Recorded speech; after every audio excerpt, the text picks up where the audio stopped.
Have you ever picked up a prescription and the price was way higher than you expected? Like shockingly higher.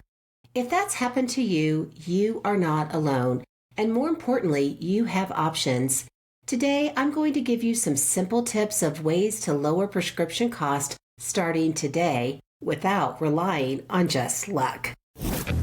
Are you tired of the high cost of healthcare? Are you overwhelmed trying to navigate a complicated healthcare system?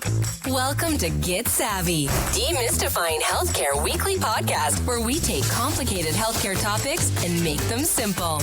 Imagine if you could stop feeling paralyzed with fear and frustration and instead be empowered to make smart healthcare decisions for you and your family.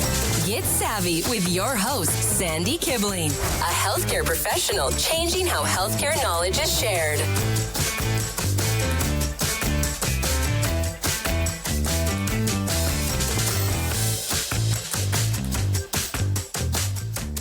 Hello, everyone, and welcome to the show, Why Prescriptions Cost So Much and How to Pay Less.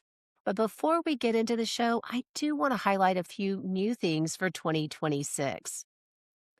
I am starting my fourth year of the show this year, so excited and could not be happier. The guests that I have had on my show and your support over the years are what helps me soar, so thank you. So whether you've followed for years or you just stumbled on the podcast today, welcome, and make sure you select the follow button so you don't miss an episode. So here's what's coming in 2026. Number one, check out the Get Savvy Demystifying Healthcare YouTube channel to view those video snippets or the full interviews if your method of viewing is video. I'll make sure and put that link in the show notes. Number two, I have a great lineup of guests this year discussing AI in healthcare, patient advocacy, navigating healthcare, our favorite topic, and mental health, which tends to be my more popular download. I'm so honored that I actually have a wait list of guests already booked this year. So this gives me such an opportunity to bring great content to you. Number three, if you are looking for a quick fix of knowledge on healthcare just in time and when you need it, make sure and check out the Savvy Healthcare Lady book series.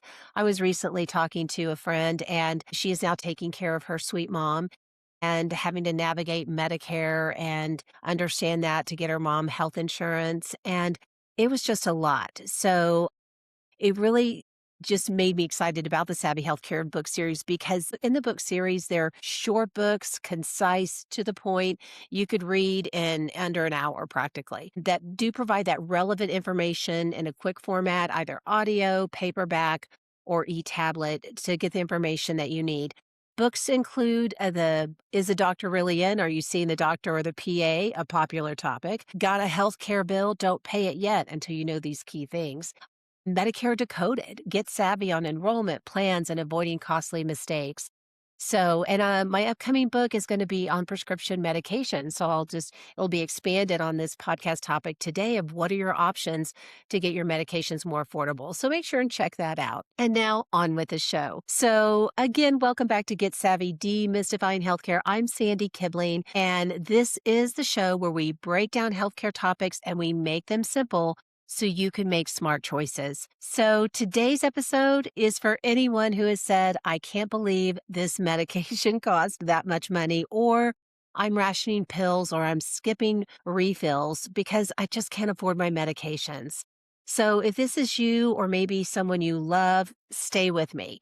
We've got some great tips today. As a quick note before I dive into the content, I just want to emphasize I'm sharing education and general strategies, not medical advice. So always talk with your prescriber, your pharmacist, before changing any of your medications. And one more thing, when we talk about online or out-of-country options like Canadian pharmacy, safety matters. So I'm going to give you those smart guardrails as well. So let's get into it. Why are prescription medications so unaffordable and what is driving the pain? Well, number one, drug manufacturers have control over prescription drug cost. Now, the manufacturers don't actually set what you pay at that pharmacy, but they do have leverage over the starting price. And then that, of course, has a downstream effect to the competitive dynamics that we see when it comes through the supply chain and the entire pricing. So here's a breakdown. Number one, patents. So for many manufacturing drug companies and their brand drug names that likely see the commercials about, manufacturers can have patent protection and FDA granted exclusivity that prevents them from making generic, other companies from making that generic option, which of course would be more affordable to you. These patents can last for 20 plus years. I know that sounds crazy. I know when someone told me that, I was blown away. But that unfortunately makes, it does not give you an option to get a generic version of that. And it can cost a lot of money. The second thing on manufacturers is they do set that list price. And then, of course, that anchors everything downstream. So even though your insurance company may negotiate price terms for you, the manufacturer decides that initial list price. So, and the negotiations will go from that top number. So it does keep competitors out and, of course, leaves that price sky high for you. Another thing that makes medication such a pain is number three, people can't easily walk away, right? I mean, I'm stating the obvious, but for many conditions, I mean, demand is not like shopping for a TV. I mean, you need your medication. So when the alternative is worse health outcomes, I mean, the normal market pressure, of course, is you're going to have to get the medication because it's what you need to manage that chronic illness or to feel better. Number four, when it comes to the pain and the high price of medications, well, US rules historically do limit that direct price control compared to other countries. So many other countries, governments set or tightly negotiate and manage those prices nationally. But in the US, it's reliant more on that fragmented negotiation across many private carriers or pharmacy benefit managers or rebates. I mean, but it does reduce that unified bargaining power and leaves the cost very expensive. So that's kind of the high level on the manufacturer side, but let's look at another pain that we probably all experienced at the time of this recording is just after that open enrollment period that many may have experienced. And that number two is formularies and tiers. So when I talk about tiers, not like tears, I'm crying, although you might be when you think about the cost of medication, but the drug tiers and how drugs are placed on a tier from either preferred to brand name. I'll get into that.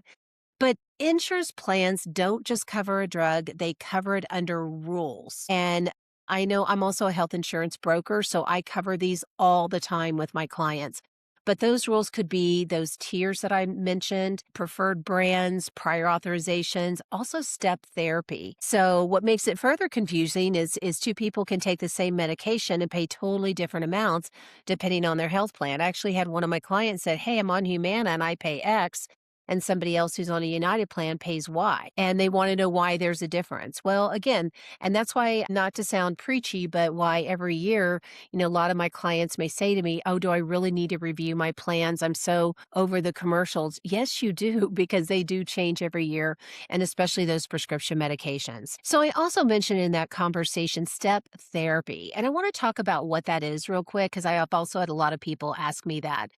But step therapy is a method that your insurance company may use, and that's when they require that you use that lower cost drug until it proves no longer effective, and then only once it's no longer effective and your doctor probably provides lots of notes, then you can move to a brand name drug. Let me give you an example. I'll throw myself out there, and I have a retina condition, so I see a retina specialist. And for 5 years, I was required, even though my retina specialist says, "Sandy, I think Eylea will be better for you."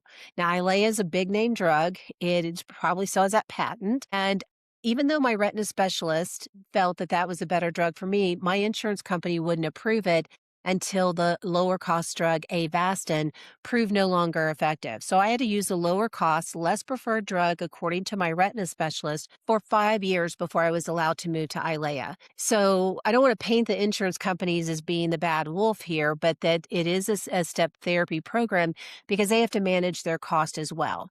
But if you hear that, I wanted you to know what that is and give you an example that hopefully helps you understand. Now, going on to the other rules that insurance companies may use that kind of makes the cost and medications a pain. is the tier. So tier one is typically, and this can vary from insurance company, but they typically have 5 tiers, but they could have six. So what are they? Well, tier one's going to be that preferred generic, usually a low pay, no pay kind of generic drug. Tier two is going to be that non preferred generic, but it's still a lower cost brand. So it might be a slight higher copay that you may pay. Tier three becomes the preferred brand. And usually, when it gets to tier three, one of two things are going to happen. You're going to pay a higher copay or coinsurance. And what that coinsurance is it's going to say, hey, if the drug, it may say that on tier three, you're going to pay 40% of the cost. The insurance company will pay 60%. So if a cost of a drug, let's say the insurance says you'll cover 40%. So if the cost of drug is $850, then your 40% would be $350. So again, when you're looking at that, and that's really important because people think copay, copay, copay, but once the tiers change, it could go to coinsurance. And if that drug is a higher price, then your coinsurance is not a flat rate, it's a percentage of what that drug cost. So on tier four is going to be that non-preferred brand. And usually tier four and tier five, it's just all coinsurance. So it's going to be a higher coinsurance. So maybe it goes up to 50%. 50% insurance pays, 50% you pay. And then tier five is going to be those specialty high cost drugs, and that's going to be a higher coinsurance, maybe it's 60%. So it's always good when you're reviewing your plan to take a good look at that. In some rare cases, and I say rare because I don't always see it, but there could be a tier six where it's select care preventative value tier. So that you may see that on occasion, but as I said, I usually see usually 5 tiers of drugs. So make sure that you're looking at that. And then the early example, when I said a patient on Humana may pay X for their drug, and then one on United may pay Y because they may tier those drugs differently, or the coinsurance percentages may be different. So, well worth reviewing and taking a good look at that. Number three, pain, why drugs, medications, and our prescription medications are expensive is those deductibles and coinsurance. So we kind of already talked about that coinsurance, but let's dig just a tad bit deeper. So some insurance companies may apply a deductible to your prescription drugs. So there are two things to remember. One, that deductible is always that amount you're going to pay before insurance kicks in and pays their portion. So say you may have a plan that 80% insurance pays, 20% you pay. Number two, and this is important, if you're at a red light, you're getting your Starbucks coffee, or you're multitasking, come on back because this is a number one thing that people miss. Your prescription deductible is separate from your medical deductible. I'm going to say that again. Your prescription deductible is separate from your medical deductible. If you're looking at your plan, your medical deductible is $3,000. So that doctor's visit, dermatology skin check, that goes towards your medical deductible. But your prescription deductible may have a separate one. So this year, the deductible this year being 2026 is $615. Maybe your insurance company has a $500 deductible, or they have that full $615. You have to pay all of that up front until that deductible is hit, and then you'll be able to pay a copay or coinsurance. Now, here's another tricky part, and that is some insurance companies may only apply the deductible on tiers 3, 4, and 5, but not tiers 1 and 2. So again, that's just a special reminder to make sure that you pay attention to that because that will impact the cost. And for a lot of folks, boy, that first 2 months of the year, you're like, oh my goodness, I'm paying such a higher price. And then it goes down because you've met that deductible. So make sure and keep that in mind as you're looking through that. So not to make it complicated, but simply to say, be mindful, ask questions. If you're confused, always reach out to a broker. It's no charge to you to reach out to an insurance broker, and make sure and vet that broker too, and ask them questions and make sure that they're a good resource because you want to make sure you're working with someone that's going to be helpful to you. So now that I've said all of that, what can you do? What are your options? So I'm going to give you a real quick 60-second savings checklist here that you can do. And I do have a resource that I'll also put in the show notes as well. Now, these things aren't necessarily, I think, uncommon, but I think they're well worth mentioning again. Number one, always ask if there's a generic version. I know probably most of us are well versed in that, but as a reminder. Number two, ask if there's a preferred alternative on your plan. I'll get more into this, but here's what I mean by that. I know as a broker, if I'm working with one of my clients and I'm reviewing their prescription medications, I may get a note that says, hey, there's an alternative listed that the carrier would cover at a lower cost. It's not necessarily a generic, but it could be an alternative. And so I certainly am not making any decisions. I didn't go to med school, but I would make a copy of that and advise my client to go and have a discussion with their provider to say, hey, is this an option for me? Maybe it is, maybe it isn't. But we call that a preferred alternative. Number three, always ask if a 90-day supply is available. Sometimes buying that 90-day supply may give you a few bucks off, but every dollar matters these days. So that may be an option. Number four, is there a mail order option available? I found in looking at plans that sometimes you're going to get a better deal with a mail order than you are maybe going to your local Walgreens, CVS, local grocery store, pharmacy, etc. So make sure and check that out as well. Number five, always compare those prices. At two or three pharmacies can really vary in what their cost may be. And number six, again, compare your insurance price to that discount card price. Now, I'll get more into this in just a second, but that discount card, what I mean by that is we hear GoodRx, Optum Perks, Single Care, those discount cards or apps that you may use to see if there's a better rate. Number seven, ask about manufacturer savings or assistant programs if it's a brand only drug. And I'll expand more on this in a bit because I just talked with someone yesterday that was greatly confused. But in short, I used Ilea as an earlier example, or you hear Vabysmo or some of these brand name drugs. Then sometimes the manufacturer may offer kind of a co-insurance help or copay help. So again, I'll talk about that in a minute, but those are seven really quick things that you can do to see if you can save a buck. So let's quickly look at these options in a bit more detail. Let's start with option one, and not option one in terms of what's best, but just in terms of talking about them and separating them so we can kind of get that in our brain, especially if you're on a jog or you're at the gym or you're driving. Option one is discount pricing or pharmacy shopping. Think GoodRx, Single Care, and others. So it's a fastest win for a lot of people who are price shopping. Again, you may say, well, yeah, I've heard of GoodRx, Sandy. I've heard of Single Care. I've heard of Optum Perks. In fact, I have, here on my desk, well, I just got in the mail Optum Perks that has these cards and numbers on it that, I can go and see if, using the numbers on here that I can see if I can get a better deal on drugs, prescription meds. Or you can download the app and do that as well. Now, is one better than the other? I really couldn't tell you if one's better than the other. I wish I could tell you that for sure, but I think it's really important to find one that is going to just really price shop and experiment with them to find out what's going to be the best for you based on the prescription medications you're on. So here's exactly what you need to do. So step one, you're going to pick your medication.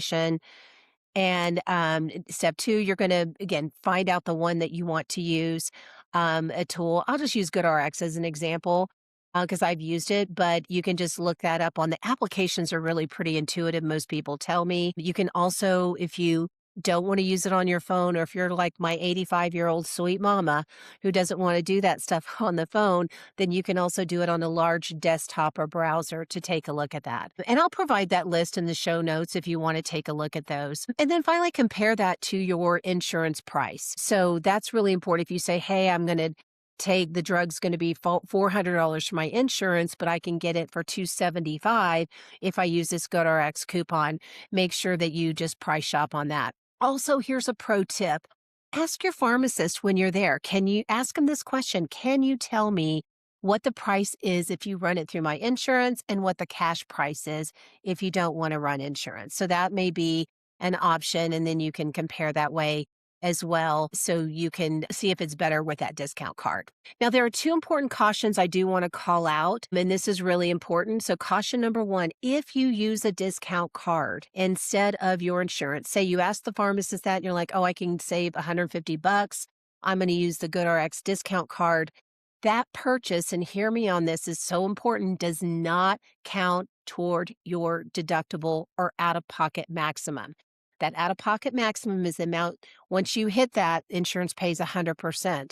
If you choose to go outside use that discount card or self pay, it does not go toward your deductible. And the reason for that is you're not using your insurance. So you're basically self paying for that. So again, if you have that $615 deductible, you pay 200 out of your own pocket.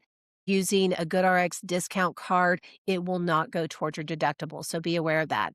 Caution number two, sometimes insurance pricing is better, especially after you meet that deductible. So don't assume, make sure that you do a comparison. Option two, we already talked about this, but just expand on this just a bit, is generics or alternatives. So make sure that you again ask if there are any generic options, or it may be an alternative if it's available, may still give you the benefits but not change the health outcome you're looking for. So make sure that you look at that option. So obviously generic's going to be the easiest option from a cost reduction. Second, again, there's therapeutic alternatives. And that, again, that means a different medication in the same class that treats the same condition. It just be biologically may be made up a little bit differently. Again, what you're going to want to do is speak to your provider about that. So here are scripts that you can use if you're at a doctor's office or you're talking to your prescriber over the phone or on a patient portal. Is there a generic available for this? Maybe asking what is a preferred alternative on my plan's formulary. Maybe you're talking directly with your insurance company. Is there a clinically equivalent medication that is lower cost? If this is expensive, what's the next best option that works similarly? So some of these questions that you can ask. Also, guys, here's a pro tip I want to throw out there. And I actually had a couple pharmacists on my podcast, and they all emphasize this, and I never think about it, but it's so true. But if you say, I can't get into my doctor's office or I haven't gotten a message back, I've emailed on the portal, keep in mind that your pharmacist really is an underused resource. They do have a lot of knowledge. They can ask questions if you're concerned about things. Make sure and just get some peace of mind and speak with a pharmacist if you have an opportunity when you're there. Again, you're not really asking for medical advice from the pharmacist to say, I always say go to your provider, but you are asking for more cost aware options. And I actually have used them a couple of times and I found them to be super helpful. So be aware of that. Option three, I think this is the third podcast I'd ever done, and that is on Mark Cuban's Cost Plus Drugs. You know, I admire Mark Cuban's mission. I mean, the guy has more money than most of us, and he's on a mission to deal with the high cost of prescription medications. And so he started his own company, Cost Plus Drugs, and it's just continued to grow. And I'll make sure link is to that in the show notes as well. But in short, it's a cash price, but it's also very transparent. I mean, if you go to their website, they tell you exactly what you're paying for the drug, the slight 15% markup, and then a small pharmacy labor for them to pack up the drug and put a label on it. But they really cut out the middleman, so to speak, to try to give you the most affordable drug option. At the time of this recording, there's like 2,300 to 2,500 medications. I know they add more often, but you can do an online pharmacy, a mail order option. If you want to get your medication through there, you can there are forms on there that you can give to your provider to fill out and get the medications there. Most are generic, but there are a few brand names as well. A couple things to know about, though, if you are on regarding insurance and Medicare. So if you're on Medicare and you're like, oh, I'll get all my prescription meds from there, it's not a substitute for not getting your Medicare Part D for my Medicare listeners. Obviously, you want to keep that because if you just said, oh, I'll get all my medications there, it's so much more affordable. I don't need a Part D plan. Well, which Part D is prescription meds? Keep in mind, you have to keep a plan or pay a penalty. So you don't want to do that. But in some cases, it may be more affordable. So make sure and check it out. In terms of all others, maybe not on Medicare, is that insurance, except it really is limited. Insurance contracts take forever to do. So it's very limited. So again, it's going to be on that cash pay. And I think they had a card at one time. But again, I will link to that so you can take a look. But bottom line, it really helps people most who are looking for a generic, more affordable option. And bottom line, you want price transparency. What exactly am I paying for? Option four is those 90-day fills, mail order. Again, I think I've already talked well enough about this, but again, 90-day supply sometimes can be, I mean, certainly less hassle factor. You have 90 days, you don't have to deal with it every month, and it can be, in some cases, more affordable. So make sure and ask your plan. Usually you can grab that number off the back of the card or guys, using those patient portals these days. I mean, I don't know about you because I take care of my sweet mom and I sign on to a portal on her for her plan. And it is so much easier than sitting on a phone or being transformed or transformed. You may feel transformed after the experience, but transferred to another country, waiting and trying to get information. I'm not trying to be condescending, but we've all dealt with that. And who needs a hassle factor? So make sure and use those patient portals as well. Option five, and I said I'd come back to this, is the manufacturer savings or patient assistant programs. So when I talk about the manufacturing savings, is these are kind of what they refer to as a copay card or coinsurance that may offset the amount that you owe. So I'll use an example myself. I was on ILEA. It was incredibly expensive. I went to my again for my little retina condition. I went to the doctor's office. They said, "Hey, there's ILEA has a manufacturer program." I filled out an application, and then I got a little card that they sent me in the mail, and that actually offset my coinsurance. So if the drug's $3,000 and I have to pay 20%, that's like that adds up, and that's huge. But by having that card, they cover that coinsurance for me. So that can really be advantageous if you're on, and again, those brand name drugs, Vabysmo, Eylea, all the commercials that you see on TV. It might be worth asking. Now, what I do want to throw out there, because I just had this conversation with someone yesterday, there it is for people with commercial insurance. So if you have Medicare, Medicaid, TRICARE, you don't qualify for these programs. So I'm sorry to say that, but I want to make sure that people understand that you don't qualify. You have to be on like a commercial insurance plan. So no government assisted plans or funded plans. So just do keep that in mind. But another option is patient assistant programs. And these are need-based programs that can help people who are either uninsured, underinsured, or some other criteria. So you can go to the manufacturer's website. They may have some options there. You can also go to your own state website and see if there are some savings there. I would also advise you your doctor's office. I know, again, I keep mentioning my retina specialist, but the office is amazing.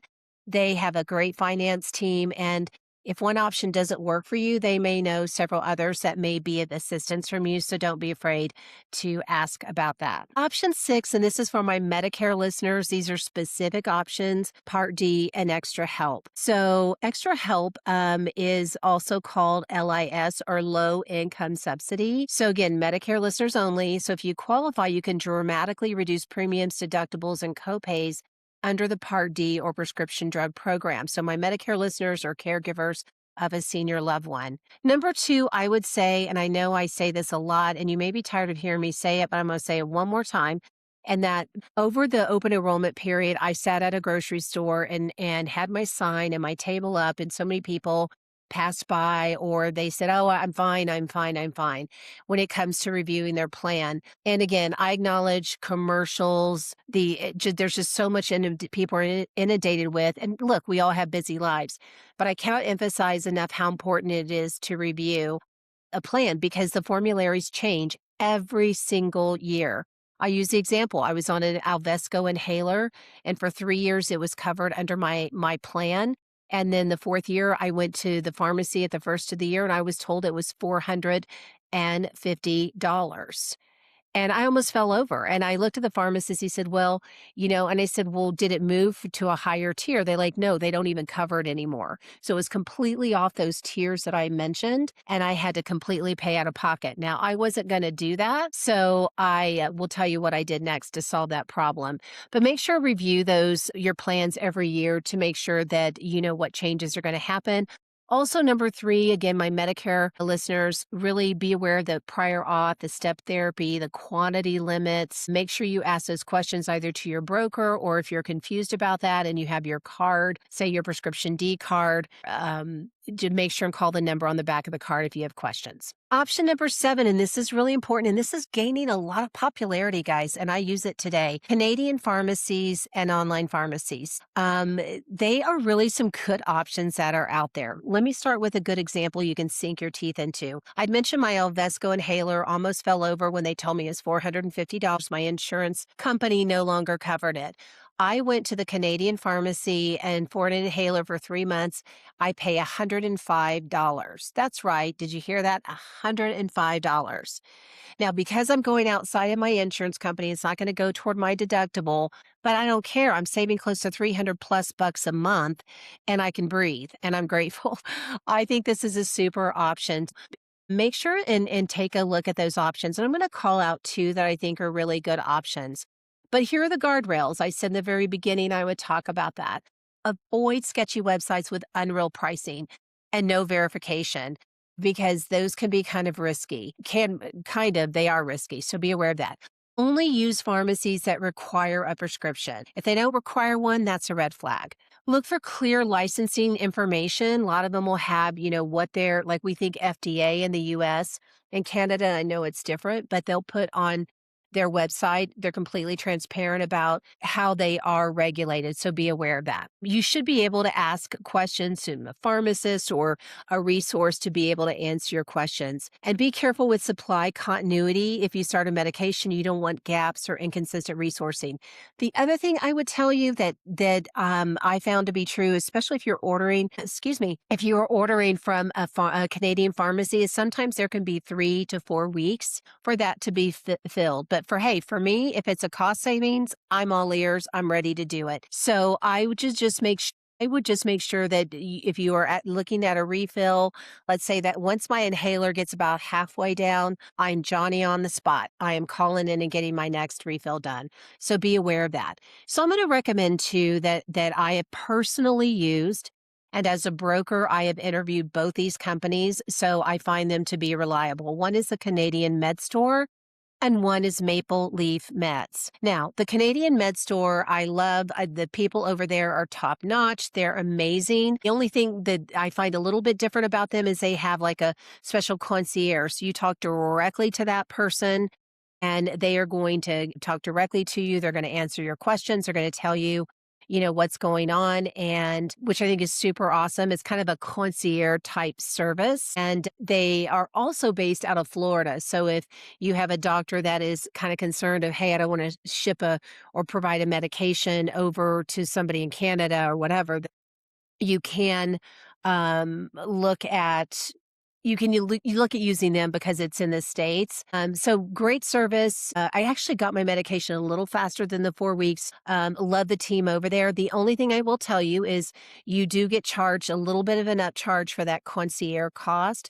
So my $105 inhaler was like $164. So there was like a 50-ish upcharge. Now that may be worth it to you to be able to have that top-notch service and maybe get your medications a little bit quicker. But I do, I provide a feel for the real deal on this podcast. So I want to make sure you're aware of that. The second company I've used, and I actually have enjoyed them, is Maple Leaf Meds. Now, they're an online, so you don't have that set concierge one-on-one person talking to you, but I found the online portal easy to use. I have found they will call you and say, hey, I'm confirming this. You can easily upload your prescription. They have a 1-800 number. You can provide your provider, and they don't charge that upcharge. So if I go there to get my inhaler, I pay $105 and not $164. That's kind of my preferred method because I don't actually need that. I feel like what I get and the tool itself is intuitive, but I found those two to be very credible. Now, you may be asking, are they regulated? I actually will put a link to Canadian Med Store because I actually did a great interview with them and they talk about that. Yes, it's safe. Yes, they do source other labs out of the country, but again, she'll explain all the guidelines on there. So again, and you can look on their website and read more about that. The last thing I'll tell you about that is I actually was working with an ophthalmologist who only treats dry eye. And of course, dry eye services sadly are not covered by insurance and especially the medications. So we work together with her and she actually sends her patients over there. Maybe they can save $200 on a medication and get some relief. So I don't know. I found it to be beneficial to save me some money, and I hope that it may be an option for you as well. We're running to the end of our time here. I always try to be respectful. So your top moves or really kind of next steps are check out the show notes. I'll put a link to all of the different types of discount cards, Mark Cuban drugs, the interview, and just like a checklist that you can look at as well. So you can make sure that you're getting your medications at an affordable cost. So I hope you found this information helpful. Again, check out those show notes for those resources. And if you found this helpful, thank you for sharing with others. I hope that it's helpful to others. And the more we share, hopefully, we can pass on this knowledge. In our next episode, I'm talking about things on diet, on health. What are the best options? And with the hype and food and workout and pill options, what really works and what's really best for you to live your best life and meet your health goals. And to help us get into that topic is going to be Beverly Meyer. I have her on the show. She's a certified clinical nutritionist. She's been in practice since 1985. She really helps change consumers' futures by helping them lead a more comfortable, happier life with less illness and dysfunction. So you don't want to miss this episode. Make sure and check it out. And I look forward to talking with you on the next show. Until next time, get savvy.